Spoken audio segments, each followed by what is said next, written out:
Bonjour et bienvenue donc dans notre nouvelle émission Business Alia, l'émission qui est réservée aux entrepreneurs.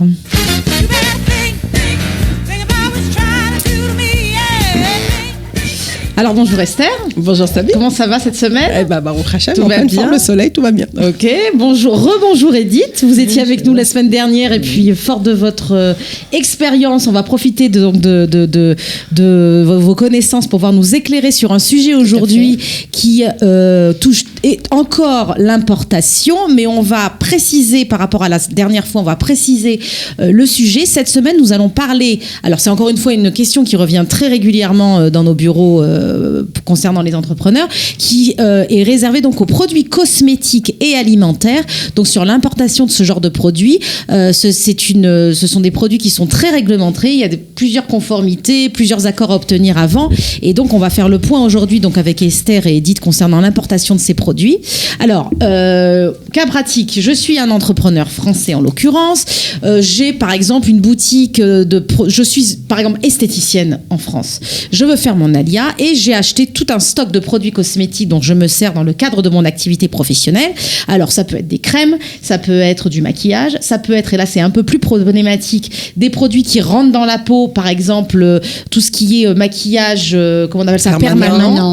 Donc c'est je crois considéré comme tatouage puisque ça rentre dans la peau, par exemple. Donc ça c'est pour le cosmétique. Je suis restaurateur, je veux ouvrir mon restaurant en Israël et pareil, j'ai des stocks, j'ai de l'alcool, j'ai des produits alimentaires que je veux importer. Comment ça se passe? Alors, comment ça se passe? Déjà, une chose quand même importante de préciser, déjà, c'est qu'il y a en fait deux façons de voir l'import des matières, qu'on parle de cosmétiques ou qu'on parle d'alimentaire. Est-ce qu'on va s'en servir pour son utilisation personnelle business ou bien est-ce qu'on va les vendre? Déjà, c'est deux choses qui n'ont rien à voir. Ou les vendre ou les faire entrer dans une entreprise qui va s'en servir. Qui va s'en servir, mais si c'est l'utilisation personnelle de l'entreprise, c'est différemment en termes d'autorisation que si c'est pour de la vente à l'extérieur. Ouais. Tout à fait. Donc, en fait, si c'est une utilisation personnelle, il suffit d'avoir l'institut, l'autorisation de l'institut qui est concerné, que ça soit cosmétique, que ça soit ministère de la Santé, on va expliquer exactement comment ça fonctionne, mais on n'aura pas besoin d'avoir une autorisation d'importateur officiel. Parce qu'en fait, toutes les procédures dont on parle dans tous les sites, que ça soit les sites du ministère de la Santé, que ça soit les ministères qui concernent la cosmétique, qui concernent l'alimentaire, ou même si on parlait de téléphonie, par exemple, ça consiste à avoir, en fait, le permis d'importateur officiel, qui est une enveloppe générale et qui après va pouvoir en fait recenser sous lui les produits dont on parle, pour lesquels on va avoir une autorisation spéciale par produit Nahon. Edith, je ne me trompe pas. Non, d'accord. Comment ça fonctionne effectivement par rapport aux douanes? Est-ce que c'est lié au code Par rapport aux douanes. Les douanes, en fait, avant de libérer les marchandises, va devoir mettre des codes douaniers sur chaque marchandise. D'après le code douanier, on va savoir s'il y a une réglementation spécifique au produit. On a deux sortes de réglementations. Nous avons le permis d'import et nous avons la norme qui sera donc soumise ou alors sortie par l'Institut des normes d'Israël, le Machon Atkanim. En fait, vu que la douane est aux portes du pays, c'est elle qui va confirmer que chaque produit a sa norme établie, c'est-à-dire il a son papier qu'il faut, il a son permis qu'il faut, et une fois qu'on a tous les permis et toutes les normes, on va faire la procédure de la douane, s'il y a des douanes à payer, de la TVA, et on va libérer les marchandises une fois qu'elles auront qu'elles auront tous les permis qu'elles ont besoin pour être conformes à la régularité de produits cosmétiques, alimentaires ou d'autres choses. Alors, si le produit n'a pas obtenu toutes les conformités, qu'est-ce qui se passe? C'est renvoyé. Il ne sera pas libéré de la douane. Ouais. Il sera donc renvoyé de côté. Non, souvent. Il sera souvent de côté. On paye du stockage. On paye du stockage. C'est pas. On a des fois des pénalties à payer. Pénalités, excusez-moi. Des pénalités à payer parce qu'en fait, tout doit être connu bien avant l'importation des marchandises, parce que les importateurs vont avoir un agent de douane doivent avoir un agent douane qui lui connaît ce métier. Si une marchandise qui devra avoir un permis d'importation, par exemple, et qui sera venue dans le pays sans ce permis-là, alors d'un côté, il y aura une amende à payer, parce qu'il y a eu un excès de droit, en fait. Et deuxièmement, on attendra ce papier, donc il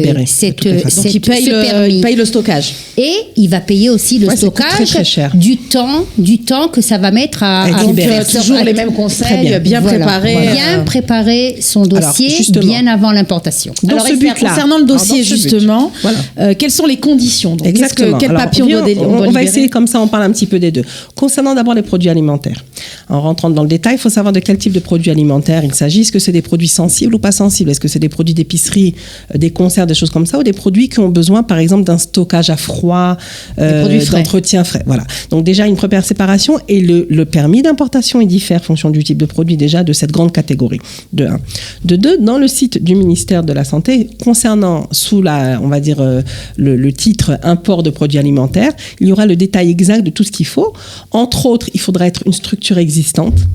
On ne peut pas faire d'import, ce qu'on appelle ICHI, personnel, quand il s'agit d'une structure qui va en fait vendre et dispatcher son produit dans le pays. Il faut avoir une structure. Donc il faut être déjà en société, en association, en quelque chose qui est en fait pas personnel, déjà. Okay. Le papier qui va être présenté aux douanes sera au nom de cet institut déjà existant. Exactement. Deuxième chose, c'est qu'il faut aussi une possibilité de stockage, quel que soit le type de stockage, soit notre propre stockage. On a donc des bandes, vous savez, des sortes d'entrepôts qui sont différents types de ports, ou bien on utilisera l'entrepôt d'une société qui est, elle, agréée à pouvoir stocker. D'accord? Ensuite, suivant le produit, il y a aussi des stockages réfrigérés. Voilà. Il y a plusieurs sortes de stockages que le ministère de la Santé va recommander et va en fait dire à l'importateur comment importer son produit. Exactement. Ensuite, en fait, d'après ce qu'on voit aussi, c'est que tout ce qui porte à produits alimentaires et d'ailleurs cosmétiques, ils sont soumis au code GMP. Il faut que le producteur, d'où vient en fait le produit manufacturé, doit être aux normes de GMP aussi. C'est des normes internationales de production en fait qui correspondent un peu, je ne sais pas si c'est comme l'ISO ou quoi, mais qui correspondra en fait quelque chose comme ça, c'est ça, qui correspondra en fait à une bonne fabrication des choses. Donc ça déjà, c'est on va dire les grands critères généraux, moi aussi ça fait 30 ans que je suis là, ça fait un peu bof, et en fait qui vont permettre de rentrer déjà, de pouvoir correspondre de l'extérieur et de pouvoir passer en fait au produit lui-même qu'on va vouloir importer, sur lequel on va avoir une deuxième étape qui va être en fait détaillée par la liste chimique du produit, par les étiquetages, par exemple aussi par évidemment les ingrédients, la composition et ainsi de suite, qui va permettre d'avoir une autorisation par produit limitée dans le temps. Alors une question un peu bête. En quelle langue est-ce qu'on doit produire tous ces documents? C'est pas une question bête du tout, parce que c'est je savais que c'était pas une question bête. Tout ce qui va être donné de l'Institut des normes ou alors d'un ministère agréé de n'importe quel ministère sera en hébreu. Donc il n'y a pas de problème.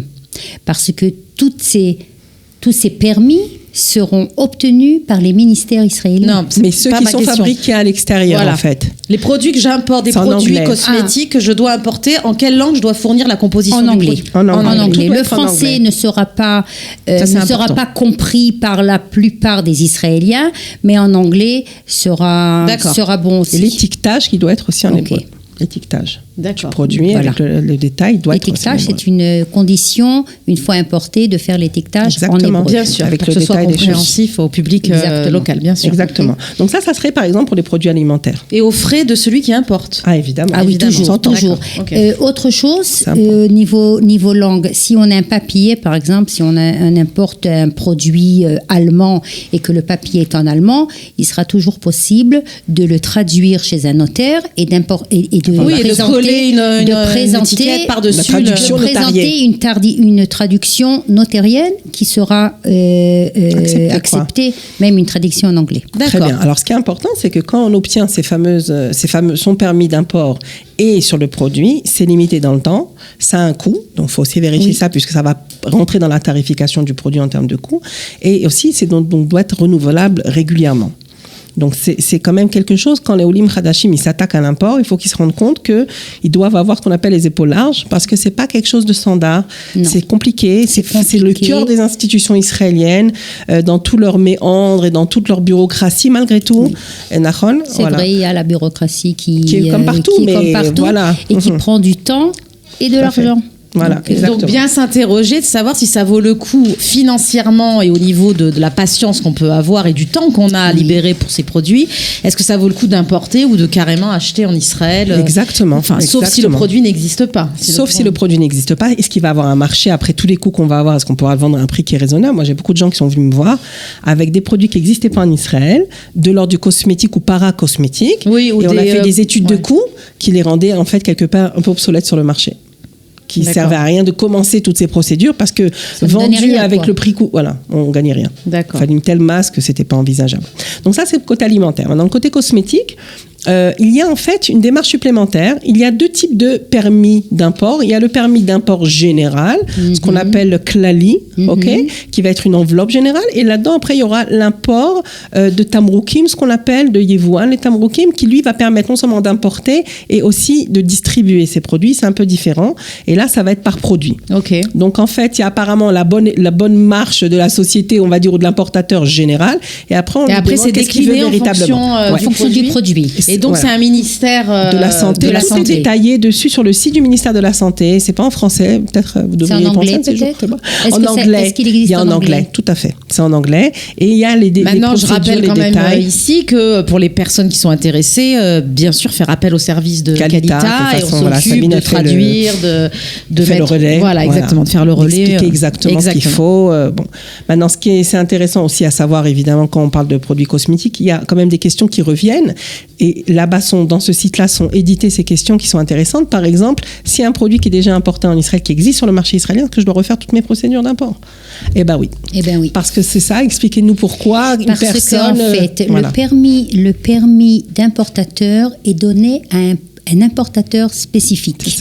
C'est-à-dire, si l'importateur a ce permis-là, ça ne permet encore pas de pouvoir importer à l'importateur B le même produit. L'importateur B, comme vous avez expliqué juste avant, qu'il y a deux sortes de permis. Le permis général pour l'importateur et les permis par produit, il sera donc obligé à l'importateur d'avoir ce permis général d'abord. C'est ça. Donc, en fait, c'est un permis qui comporte et sur la personne elle-même, enfin, sur la structure sur le produit. D'accord. Donc, ça. Mais par contre, il y a, ce qu'on appelle des allègements. Quelqu'un qui voudrait importer un produit, il y a en fait des déclinaisons de couleur ou d'odeur, produits cosmétiques. OK. Alors, dans ces cas-là, effectivement, on n'a pas besoin de refaire toutes les procédures. Il y a ce qu'on appelle Yevou Magbil. Quelqu'un qui le fait déjà au Yevou Gavan, c'est-à-dire quelque chose qui va décliner en fait le même produit avec exactement les mêmes caractéristiques chimiques, mais qui va juste en fait avoir un import plus facilement. Concrètement, des crèmes cosmétiques. Peut-être pas des crèmes, mais alors d'abord les savons durs, ils n'ont pas besoin. Les savons durs, on n'a pas besoin d'autorisation d'import du ministère de la Santé. Déjà, ça faut savoir. Alors, donne-nous un exemple concret là un concret de couleurs et de couleurs. Par exemple, je sais pas moi, sur le côté alimentaire, il y a bien des produits de colorants qui ont exactement en fait les mêmes choses, mais c'est peut-être des colorants en fait différents. Des couleurs différentes, mais la composition chimique est la même. Voilà, par exemple, ça doit être un truc de Gavan. Peut-être même les couleurs pour les cheveux.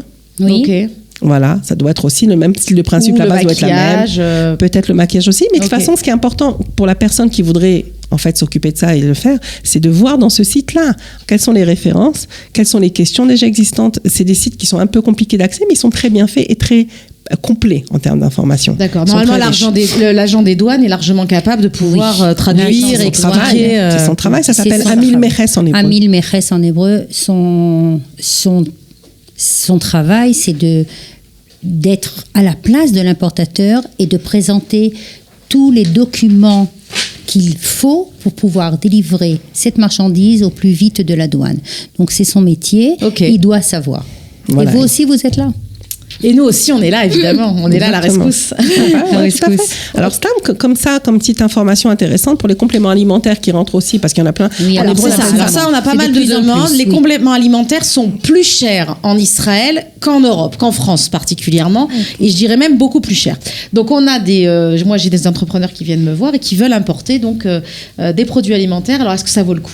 Très bien. La première démarche à faire, c'est rentrer dans le site du ministère de la Santé, de voir quel est le frais, combien coûterait l'autorisation d'import à obtenir par produit, sur quelle période, et déjà de commencer à faire une sorte de tarification, de vérifier quelle est la quantité qu'il faudrait que j'importe pour que je rentre dans mes frais vu le prix de marché. Donc ça, c'est la première chose avant même de rentrer dans une quelconque procédure d'import, en fait, pour être officiellement adapté à importer. C'est déjà la première chose qu'on doit faire.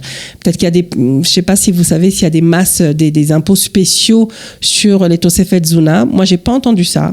J'ai pas entendu qu'il y avait des impôts particuliers là-dessus. Je sais qu'il y a... Masknia, je crois pas. Je crois pas qu'il y ait la Masknia, il y a juste la TVA à 17%. La TVA, on la récupère. Le Meres, est-ce qu'il y a du Meres? Ça dépend de l'endroit où c'est fabriqué en Israël, il faut savoir. La douane, en fait, a des accords avec des pays ou alors des continents. Des continents. Que si l'importation, par exemple, est européenne ou alors qu'elle soit américaine, il faudra nous présenter un papier qui s'appelle certificat d'origine. Certificate of Origin en anglais, et qui va être mis dans le dossier douanier. C'est comme un chèque qui va nous exonérer de toute douane, même si elle est de 12%.